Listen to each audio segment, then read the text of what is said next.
But there have been big problems in China's response to the coronavirus that have worsened the outbreak. Foremost was its suppression of news about the virus in the early days when it might have been contained.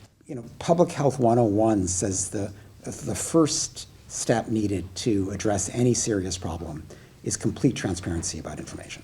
That's the only way you can respond in a timely, effective way. And apart from the sequencing of the DNA, China's reaction has been the opposite. It's been its historic cover-up. And that may be good for political self-preservation. It's a disaster for trying to contain an epidemic. Quarantines of this sort typically don't work. I mean, quarantines, the kind that public health officials advocate, are much more targeted.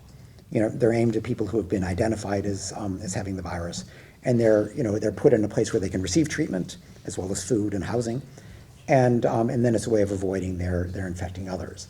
But the idea of quarantining, all of Hubei province, 60 million people, that's never happened, and it's utterly unclear that it's going to be effective.